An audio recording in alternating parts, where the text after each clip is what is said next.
hat that's totally a surprise. Who could it be that's about to come on this stage? It's not giant and up there. Anyways, you have picked a great Q&A to start with, but for people who do not know, I'm going to tell you how this is going to go down. I'm going to bring out our wonderful guests. I'm going to ask them a few questions myself, and then I'm going to turn it over to you, the audience, to ask your questions.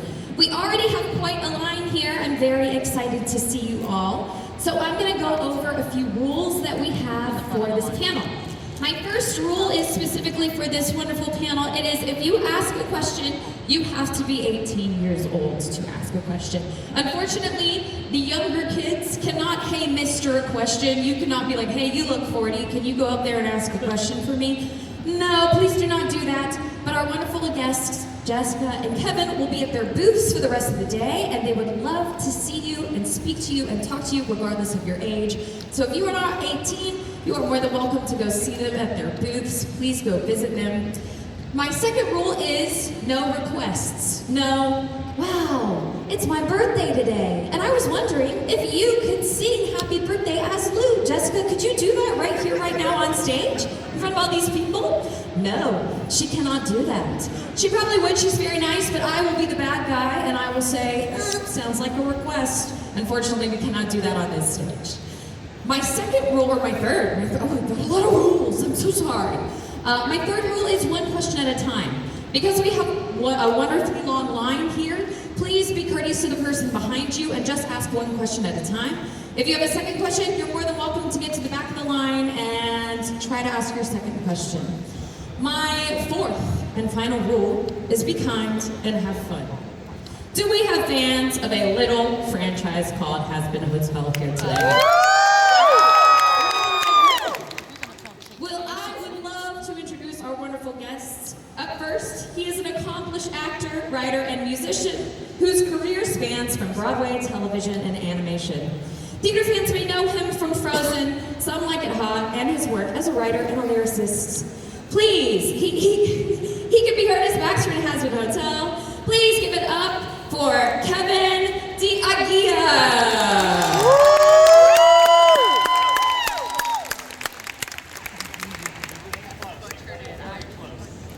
All right, our next wonderful guest is a celebrated Broadway actress and singer, best known for her performances in Elphaba and Wicked, and her work in productions such as Hell's Kitchen, and currently as Cece Bloom in Beaches, a new musical. You might know her also as the guerrilla New York interviewer, doing hard-hitting interviewing in Voss in the Streets. Please give it up for Jessica Voss.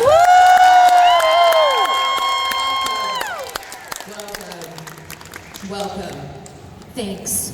Kevin, say your last name for me one more time. Aguila. Right when we went on stage, I went, can you pronounce your last name for me one more time? And he said it, and then I went, shoo! You came closer than most. You came closer than most. How did I do on the Rorschach test? Can you verify me from just how you pronounced it? Yeah, no, look, some people have said Delaguano, some people have said Del Glio, I got a lot of Aguilera. So you came and mine's just Voss. Those, one would say, those. You fancy. Well, welcome to Orlando. Thank you both for being here. We're happy to have you. You guys have had such a wonderful and illustrious career, but now you are a part of this little thing called Hazbin Hotel, which is an insane universe. I didn't know what I was expecting when I put it on the first time, but I was pleasantly surprised. Had you both watched the pilot before you got cast? Oh yeah, I mean, when I actually, a lot of people like to ask the question of, you know, how did you get into Hazbin Hotel, or how did they hire you for Hazbin Hotel? I'd love to know that too. Yeah, and it truly was, I think it was during the pandemic. It was an email that came in from my voiceover agent, and it was a little photo of a sketch that Viv did of Loot, and quite frankly, I was like, this looks like a badass person who might hurt people. And so I think I got,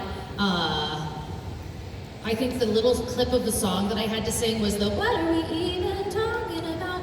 And I sent it in, and I was like, well, let's see. And then I got cast, but I had watched the pilot, and I didn't realize how popular and how many views the pilot had. And so, of course, of course it was going to become a thing. But we didn't realize how big of a thing it was going to become. So It's very cool that you got a sprite before you got the role, because sometimes they don't send character arts. Yeah. Did that really play a role in how you auditioned her voice, or was it more the words that she was saying? well, as we all know, Luton has pretty choice words. So a lot of it had to do with the sketch. I'm a visual learner myself, so whenever I see a really great sketch that comes through, which is again really rare, for voiceover stuff, maybe like 1 out of every 20, I get like a really great sketch of the character, and it totally changed how I played the character. What about you, Kevin? Well, I, on the other hand, didn't know anything about this show at all. I was in a Broadway musical called Some Like It Hot. Yes, Some Like It Hot. She does like it hot. With Christian Borle, Mr. Vox himself is a good friend of mine. We've been in several Broadway shows together, so we were great friends. And I get this call out of the blue saying they want you to play Baxter in Hazbin Hotel. And I said, I don't know what that is. I don't know who that is. Sure, count me in. So I showed up and I met Viv, and she said, I saw you in Some Like It Hot, and I thought, there's our Baxter. And I said, great. What am I doing here? And she started talking about Egg Boys and Fox Tech and Redemption, and I said, I don't know what the hell you're talking about. So she just said, look, I want you to do it like the character that you did on stage, except he's a mad scientist. And I thought, you got it, here we go! And I'm here talking to you now. Well, I've talked to a couple of Broadway actors that are in this show. There is quite a few of you. Did they specifically seek you all out and was like, we need the powerhouse voices for these songs? I mean, she definitely comes and sees a lot of Broadway shows, Viv does, and I think that's the reason, is she loves Broadway, and they needed singers in the show, so like us New York Broadway folk were her picking place, her choosing place. Yeah, and I think Andrew and Sam really wanted this to have a very specific musical sound. There's a ton of different genres that they use in the show, obviously, but they really sought out certain people that they wanted, I think, especially for for season 1, and that was really cool because Broadway folk are very animated as humans, and we don't get opportunities like that to do musical series, albeit an animated one. So it was a new, fresh thing for all of us. And Viv, again, she could not be more of a huge Broadway fan. She comes to the city, and every time she's like, are you in something? Can I come see you in something? So she's amazing. She's amazing. I feel like a lot of shows will find first voice actors who can possibly sing for most shows. And I feel like having such amazing voices behind all these characters has really added an extra layer of something special to this show, in my opinion. I know that you obviously sing on stage. You have these songs that you sing in the show. Was the recording process, and you record for Broadway shows if they have it on Spotify or if they had CDs back in the day. I don't know how old everybody is here.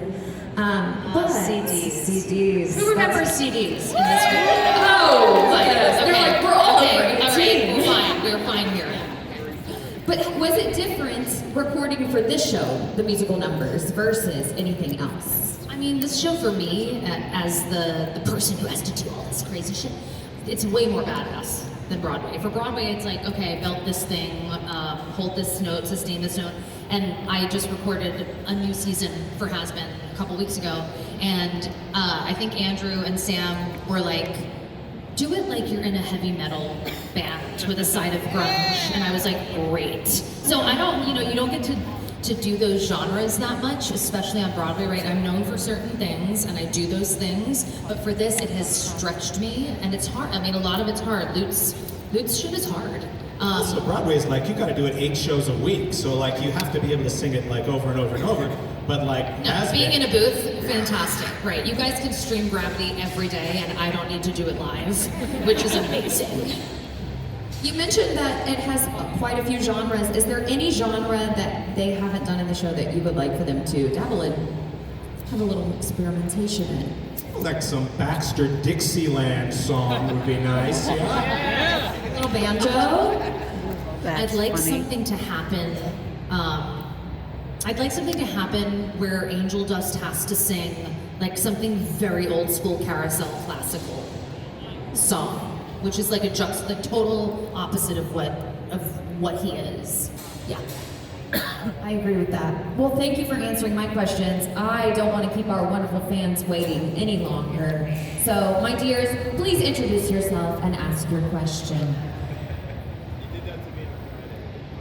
Oh, can you hear? Can do a little test. Do a little test for me. There we go. Perfect. It's on. You did that to me on Friday, so when I brought the gravity thing up in line for Erica. So I thought I did that a little bit back. It's just a little joke. But it's nice to meet you guys again. The name's Jake, by the way. I've been into the Hellverse since 2022, so of course now we can finally see both shows finally cross over. This is a question I guess I could say for the both of you. Are we going to see a little bit more backstory in the future if you can answer it? They signed something called NDAs, so you want them to keep voicing their characters, I'm sure. So I'm sure they can't probably say too much about what is going to come up in the new season. Yeah, I can't say anything specifically about that or backstory or anything. But what I can say, just about Lute is that she's a pretty, anybody who's come to talk to me or come to the booth has heard me say like it's a slow burn for Lute. I know that a lot of people in season 1, they were like, well, where the fuck is Lute? And last episode of season 1, it's that like crazy cliffhanger ending, and we see a bit more of Lute in season 2. But throughout the 5 seasons that we were lucky enough to make, like Lute's a slow burn. So take from that what you will. And I don't want to get fired. Yeah. You don't want them to get fired. I know, it's gonna be crazy that both shows are gonna be like going into the 2030s after all the other indie shows are still. I know, listen, that means more shows. I secretly hope 5 seasons is just the beginning, but that's just my wishful thinking. Well, it's Who's to say though, if you make your voices heard, anything can happen with It's networking. absolutely right. So, thank you for your question, my dear. Hi, my name is Cheyenne, and I have a question because I know most of the cast are all from like Broadway for most of the time. So if y'all were asked like to do a full production of this, adapted, obviously they would have to write a different type of script because movie animated to Broadway would be totally different. Would y'all revise your roles, or if they did a Broadway version of this? Well, I mean, if any of you saw the Live on Broadway, That was amazing. which was really, really badass. If you saw the Live on Broadway, it kind of got us all really bitten by the bug of like, well, let's bring this to a Broadway stage. So my short answer is yes, and my long answer is absolutely. What about you, Kevin? You as well? Absolutely. You got some fish I know, prosthetics? just give me a little lure in front of me with a light. Absolutely, I'm there. Yeah, no, I was there at the Broadway premiere of season 2, Right. and watching everybody on stage singing these songs, I was like, this is happening. Like this is it could totally be done. Oh, it could totally work. It could totally work. Thank you for your question. Hi, my dear. If the microphone is too tall for you, not to call you out right here, put you on the spot. But there is a grip. No, you don't have to leave. If the microphone's too tall, leave. There's a grip on the pole. You can just grab it and pull it down. Got it. Awesome. There we go. Perfect. Thank you. If both of you, say you die or go to heaven or hell, whichever one, who would you want to spend a whole day with, and what would you do? Just in Like general. us as people. Yeah, you yourself. Which character? What character from the hell? Right. Which character from? Not just Yeah. anybody. I was gonna say, if it were just anybody, fuck. I mean, my character wouldn't say this, but I would love to spend some time with Serpentius. Like, imagine a day with Serpentius. He's so sweet. 8 boys running around. I'd love it. Yeah. Thanks, is a good boy. Husk. Stay there. I think we'd have a good time. Thank you. Wow, I can't believe I'm actually doing this for my first time. I mean, Welcome. I'm new here. My name's Caden, and Hey, Katie. this was actually something I've been thinking about. Like, in an alternate universe, how cool would it be? Hazbin Hotel like had a crossover with Resident Evil. I mean, who would like to see Leon have a knife fight with Lou? Do I got my Resident Evil fans in here? Anyone? Do we have any resident? Do you have a question, my dear? I do love where your head's at, though. Yeah, I have a question. What is your question? What was the best part of Gravity for Jessica? You mean recording it? Yeah, recording it.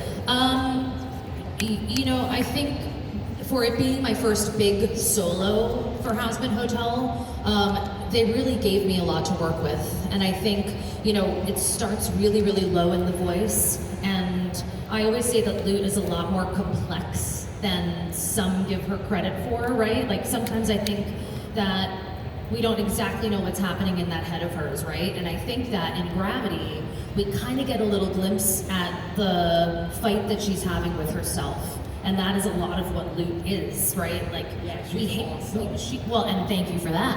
But she's got a lot of fighting that she does with herself. It's like a tug of war inside of her brain, and I think Gravity shows that because, you know, a lot of the photos that I sign, I call them like the 5 stages of grief for Lute and Gravity. So it's like angry Lute, sad Lute, confused Lute, pissed off Lute, and it's all during Gravity, so you get to see every emotion.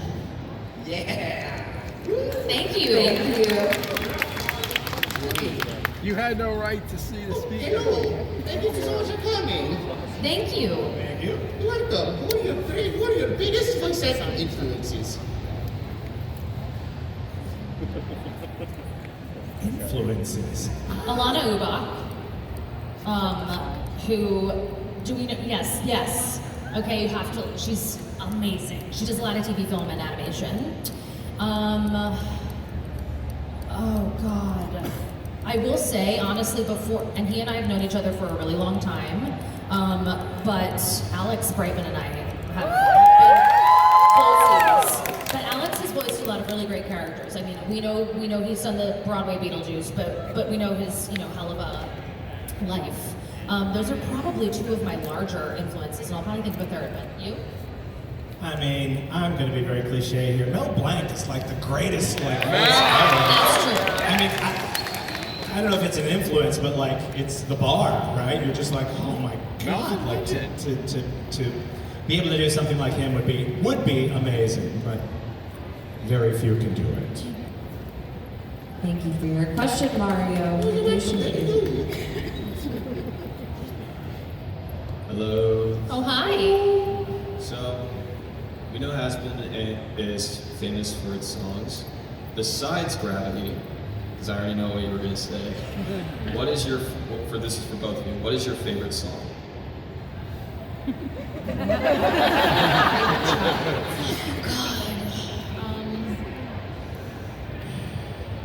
This is so hard to ask musical people. But I will get I there. Look Bad With Us. Was that the name of the song? That's the name of the song. I do love that song. It gets stuck in my head a lot. I don't know if it's my favorite, but I'm going to say that today. Help me, my brain is off today because it's Sunday. A season 2 duet, Serpentious. Yeah. Honestly, I love that pop song, and I also love the entire Hear My Hope medley at the end of season 2. Like, I love all of that shit. Like when myself and Abel get to have that crazy moment together, not to like make it about myself again. But I do love like actually getting to sing with Patrick Stump is sick. All out boy! This Brighter is my favorite. Another great song. It's hard to choose. It is. I mean, when the season 1 soundtrack came out and all of us had the premiere for season 1 together, it was the first time that all of us actors were in the room together because we all record in different places. So when we all got to hear each other's songs for the first time, it was incredible. It was really, really cool. I'm just so surprised. Thank you. Voice, my- Hello, my name is Millie. Nice to meet you guys. I asked this same question in the Helva panel yesterday, so sorry if you were at the Helva panel yesterday, you're gonna get asked it again. Anyway, if Lute and Baxter were to have come to Earth and spent a day with you two as, you know, the voice actors for them, what would you guys do to hang out during the day? Make Luke do Bosk in the Street with you. Well, I think that would be great. I would ask Luke my Bosk in the City elite questions. Number one on that list is, are you gay? And then I think I would probably take her to an amusement park. I might take her to an escape room. But I would definitely put her into like one of those like little like fun houses where she has to get herself through, like who knows what that will do to her. And then I feel like we could finish the night at a diner and like have a therapy session. My first thought was take him to the Museum of Natural History, because he would love to look at all the biological There is a big whale specimens. in there. Yeah, there's a giant whale in there too. He would love that. But then I thought it might be fun to take him to like a Chuck E. Cheese. just watch him get curmudgeonly and like angry. It might be fun. Specifically one with broken animatronics. He would lose his mind. Or a Dave and Buster's. A Dave and Buster's would also be great. Thank you. Him at FNAF next year. Alright, I was wondering what is your favorite line of upper recording for your character? Mad scientist, bitch!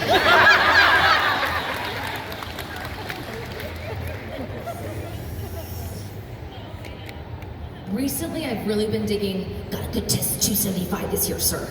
And I also really love,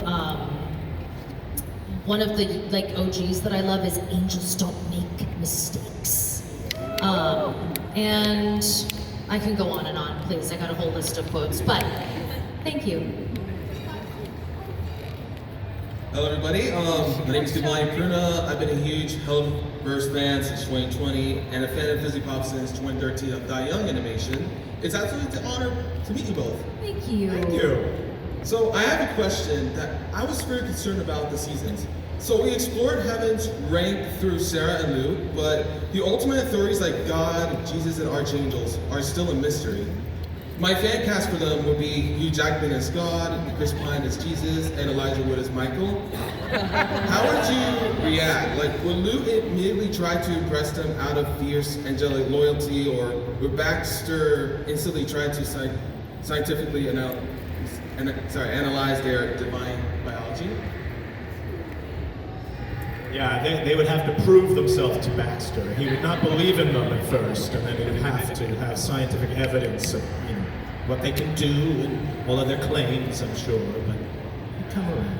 But Hugh Jackman as God is pretty amazing. And you know what? I guess like knowing Hugh Jackman is your fan cast for God, it's just like I've had to sing A Million Dreams from The Greatest Showman with him so many times that it would feel so weird to have him as God, and I would probably start singing A Million Dreams again. But outside of that, I feel like, well, I think Luke would be fiercely loyal.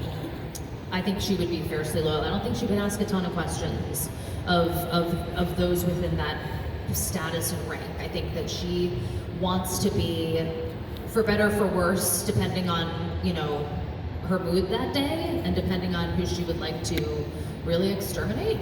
I think she would do whatever they say. Okay, that's good. It's nice to meet you guys. It's nice to meet you too. Thank you for your question. You have to let Hugh Jackman know he's fan casted as God. I will text him. Yeah, I will send him a text. I'm not joking. Yeah. Hi there. Hello! It's nice to meet you. Too. Alright, so here's my question. So, if your Hazbin Hotel characters might travel to a crossover cartoon and or anime universe, where will they visit and which character from there they will interact with?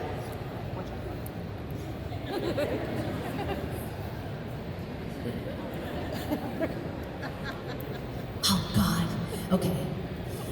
I would love to travel to the Disney universe, and I would love for Lute to kind of be an antagonist in Frozen. I know that sounds insane. Do you guys hate me? You can't hate me.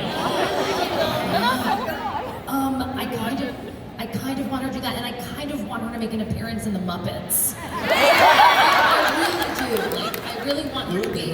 I really do. I mean, I really do. You know what is very funny? Yesterday they announced a new villain in Frozen 3. And I know, I saw know. her from the back. She does have a bob. I know she has a bob. And you know what? We else has a only bob? saw her left arm, we only saw the good arm. So yeah, but I would also, yes, I would like for her to have a Muppet moment, and just be completely roasted by Miss Piggy. Yeah. I mean, I was gonna say Disney too, but like, you know, I don't know. Having Baxter like be under the sea with Ariel. You would also cross over well into Pinky and the Brain. Yeah, absolutely, 100%. I mean, that's a given. Yes, exactly. But I feel like putting him in like awkward situations is the way to go. So, you know, I was thinking the same thing. put him in like Lawrence of Arabia or something. I also wouldn't mind Luke doing a crossover with Phineas and Ferb and really just like upsetting every single bit. But anyway, they both absolutely could. Thank you. Thank you. Hi there. Hello, I'm Jose. It's nice to meet you guys. Hello, Jose. What was your? This goes for both of you. What was your favorite thing to do while you were performing the voices for the characters? That was just the last You know, the cool part about being in a booth as a voice actor is going in, and usually Vivian and Richard Horvitz are there on the screen with you, even though they're in LA. And the coolest part for Lute especially is when Lute has all of these voice effects. Like if I'm punching somebody, or if I'm taking somebody's eye out, or if I'm getting my arm ripped off, any of that kind of stuff. We do all of these different sounds and takes. So essentially, like, let's say that I'm kicking someone, and Richard will be like, okay, give me a good kick sound effect, like, ugh. And then I'll do 12 of them. And so it'll be like, and by the end, they get like their favorite two. But it's been very cool to kind of work in that world, and you're absolutely exhausted afterwards. But then when you see it come to life with the storyboard, it's incredible. And you realize how genius they are sitting there asking you for all these little specific line takes, because half of the stuff that I've recorded in the studio, I don't remember the actual inflection that I gave to it until I see it back in Lute's, character voice. And it's so much more powerful than I thought it was. So that's been really cool to experience. You? Yeah, kind of the same thing, that like, you'll have a line sometimes and they'll say, that's not right, let's try this, say this, you make something up, so like the improvisation every now and then, they'll say like, yeah, just throw a bunch of things out. And I'll just start to talk until they shut me up. And I'm like, I wonder if any of that will make it in. And I also like to say to the fans, like, find these weird Easter eggs, because in some seasons and episodes, they'll be like, hey Jess, we need like a British woman to say like, I don't believe you, sir. And I'll do it, and then I'll have to like find the episode that I actually did, like British woman, streetwalker, like all of these other things that I just lent my voice to, which has been also very cool. Yeah, that's right. They cast you as like background people sometimes too. So like, I was like, Sarah who talks like this, who's like, oh my God, you guys, it's happening, blah blah blah. And they just make you just say whatever, and react to whatever's happening, and then you're like, I hope that was good. I have no idea if this It was ever Kevin. show. It was Kevin. Then you watch it back and you're like, there I am. Yeah, I can hear him. He's back there. Thank you guys so much. You guys are the best. Thank you. Thank you. Hello, Hello. my name is Carla, and my question is, without spoilers, how would you describe season 3 in one word?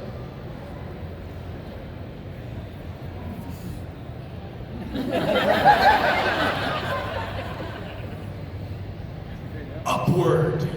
I feel like everything keeps getting better every time, like every season that comes out. Like the animation gets better, the story gets deeper. I feel like everything's just kind of like ratcheting up.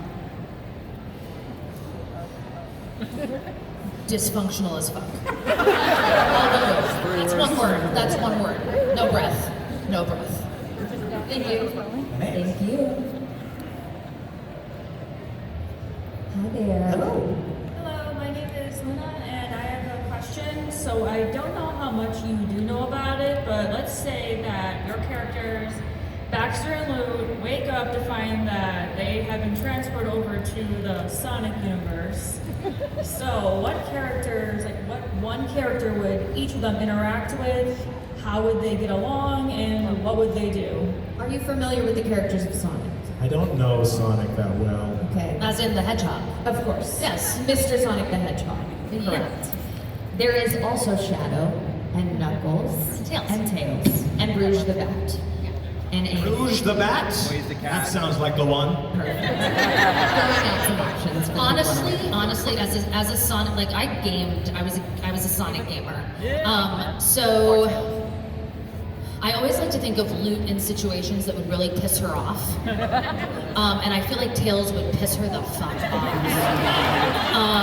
And I mean, that's who I would like to see. If there were a crossover, I would actually like to see their relationship evolve and see if it actually like helped Loot, or if Loot became so crazy that like that she didn't even know who she was anymore. I don't know. Tails feels like the right choice. A little too positive. Oh, yeah. Are you kidding? Saccharine. I just, yeah, I would love to see that. That's a great question. Thank you. Thank you. Thank you. Hi. What if both of your characters' roles switched? What would they do? Switched like in the show, like Loot is suddenly in the basement of Hazbin Hotel. Yes. Your job switched, I suppose?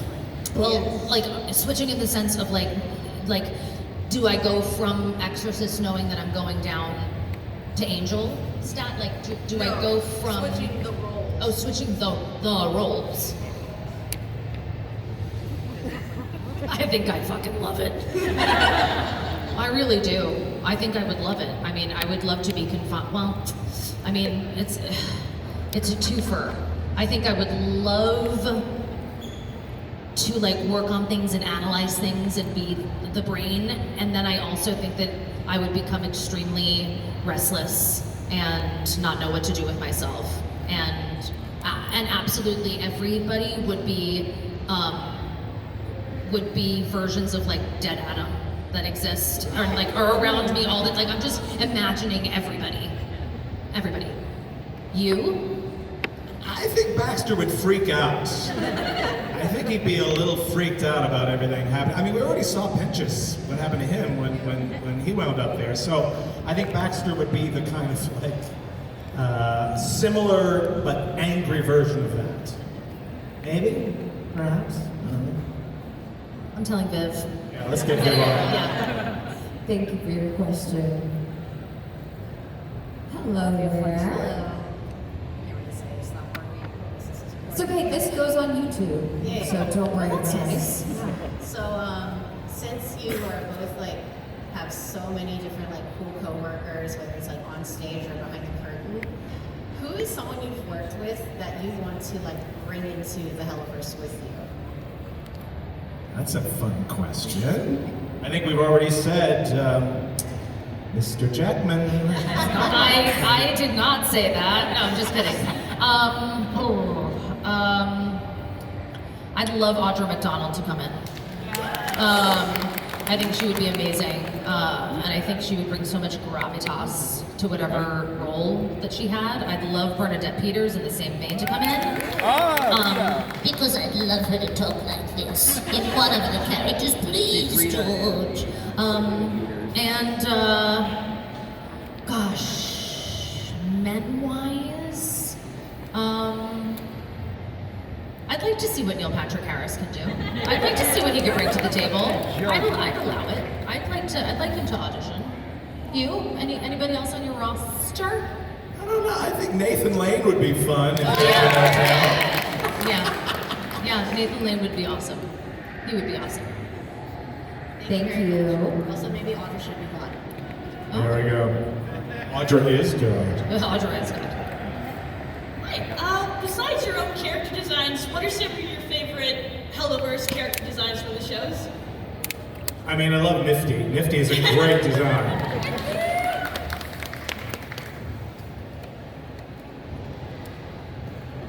I'm such a Libra. It's so hard for me to make decisions. I love the V's. I think their design is pretty awesome. I love how everything makes sense and goes together. I really love the design of Vox. I really do. Yeah, Vox is awesome. And when I saw Angel Dust for the first time, I thought Angel Dust was a phenomenal design. I just love how thematic Viv is with actual like political themes and current event themes and everything that she brings to the table through characters, that things that we see in real life, certain tropes that we see in real life, and then we can, watch things come to life within animation.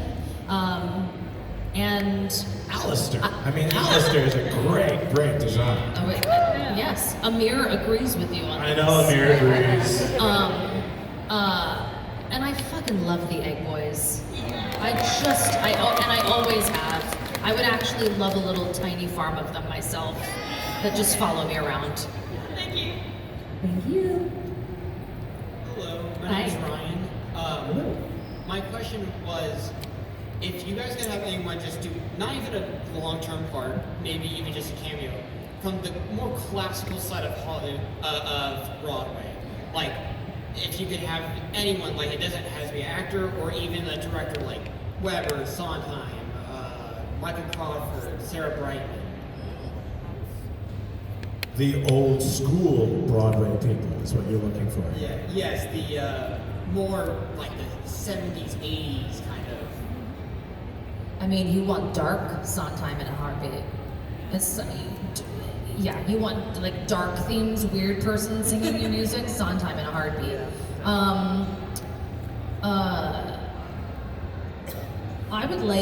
I would actually love, this is a 90s, I'm going 90s here, but I would kind of love to hear Jonathan Larson, who wrote Rent. I would love to hear his take. Redheads are here. Redheads.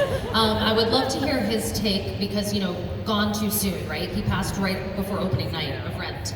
And I would love to kind of hear his take on some of this material. I think it'd be kind of amazing. And Hal Prince, who is a way old school OG director, and he would probably yell all of it. But I'm here for it. I'm here for it. Yeah, like old school Andrew Lloyd Webber, Jesus Christ Superstar era. Ted Neely.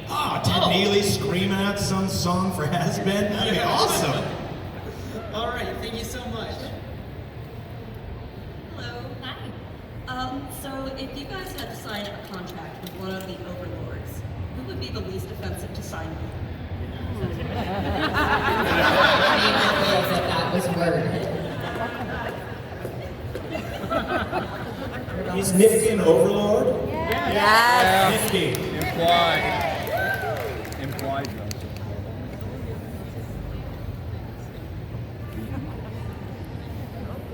How dare you take Nifty? Sorry. I do fucking love Nifty. She's great. God, who would Lute sign with? What'd you say? ZZ. Maisie the dinosaur. ZZ.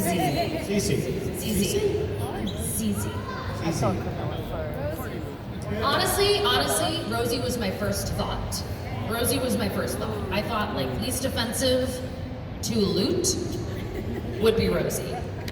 Yeah, I mean, but he would. Cannibals? It's Rosie. Thank you guys. Final answer. To be fair though, the cannibals are pretty Good afternoon. My name is Seth. My question is, if you weren't cast as your current character and had free reign of a choice, who would you want to voice in the Hazbin Hotel cast? Angel dust, without a doubt. But I wouldn't do it justice. I mean, Blake is so good. Every time I see him, I'm just like, it's so good, Blake, it's so good. I'd like a crack at Charlie. I'd like a crack at Charlie. It'd be a totally different. She might be a little darker. She might be a little darker. But I'd like a crack at Charlie. I think you can't wait for season 3. Yeah, thank you. Nobody can. So we have about 4 minutes left. Do you want to try lightning rounds? These Sure, next we can 4? lightning round it, yeah. Okay, no one else can join the line. Unfortunately, I'm cutting you here. Go right ahead, my dear. Hi, my name is Bonfire. How are you? Good. So, since Baxter had a turn as a therapist in the Hazbin Hotel, which was fucking hilarious, what would Baxter say to Luke to therapize Luke?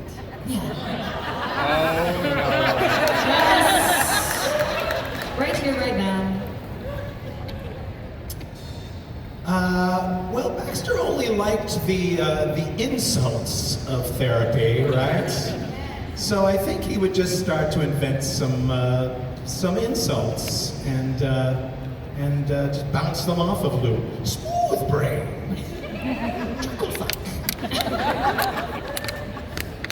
I think Luda does well with insults. That's just. I know, and they would probably get along. Yeah. Would she insult him back or would she kill him? Kill him. I don't know.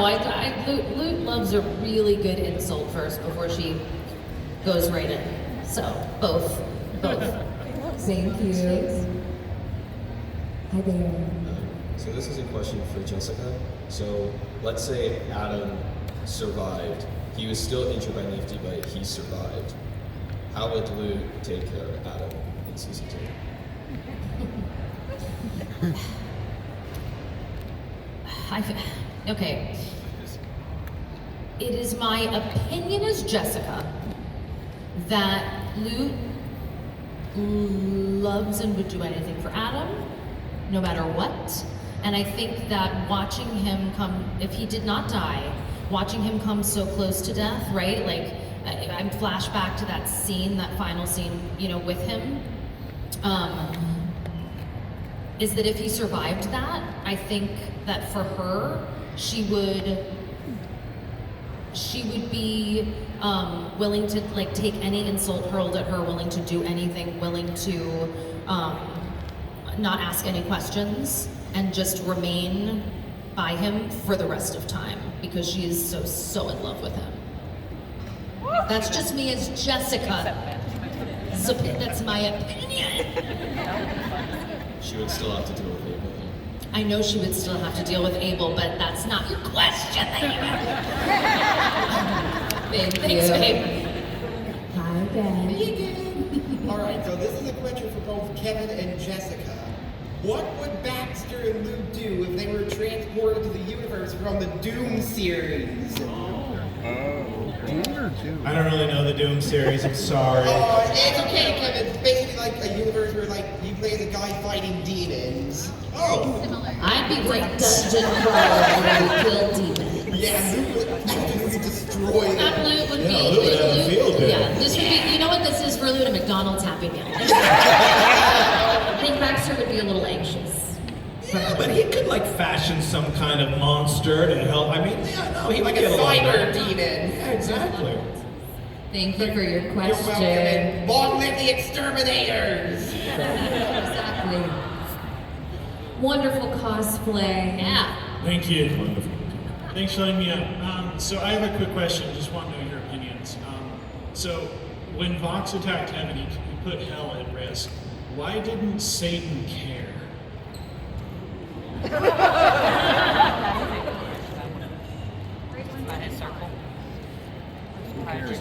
Just in your opinion. That's all. Maybe that's why.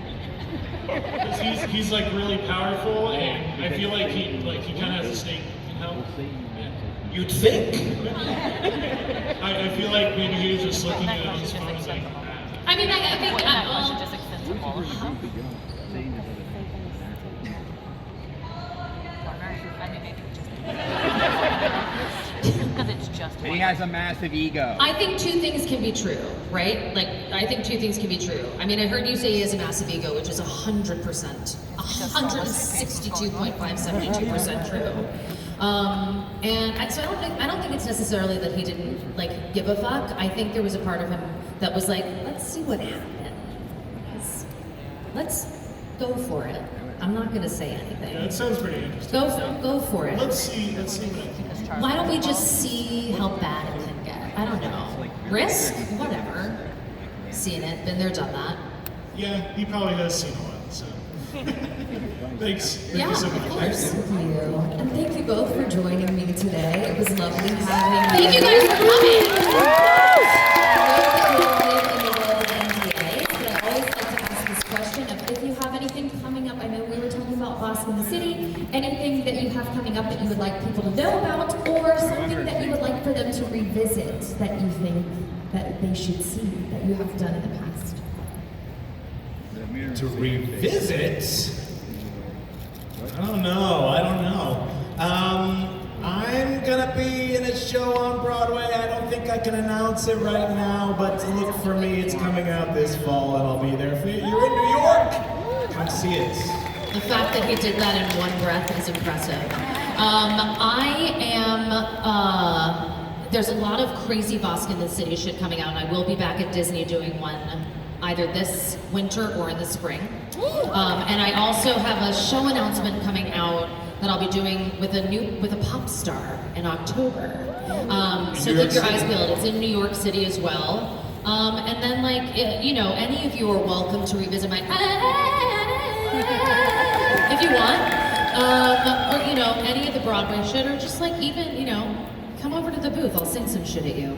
And but we really, what the best thing about these cons and the best thing about this entire series are the fans. So for us, getting to have these conversations with you guys, getting to sign stuff for you and autograph stuff and know that you cherish that and that you love our characters and that you've been such a huge part in keeping Hazbin Hotel and the Helliverse what it is really dependent on all of you. So thank you for all of that. Thank you. And that's on you guys. So thank you very much. One more round of applause for my wonderful guests.